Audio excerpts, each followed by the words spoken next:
Timer തിരിക്കുമ്പോൾ ഇതേപോലെ തിരിച്ച് റിട്ടേൺ അടിക്കുന്നുണ്ടെങ്കിൽ ടൈമർ കംപ്ലൈൻ്റ് ആയി ഉണ്ടാവും. ഈ ടൈമർ മാറ്റി കൊടുത്താൽ ഈ കംപ്ലൈൻറ്റ് റെഡിയാവും.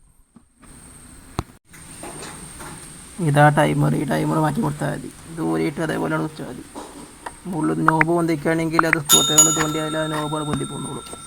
എന്നിട്ട് 2 സ്ക്രൂ ഊരുക, സാധനം മാറ്റി കൊടുക്കുക.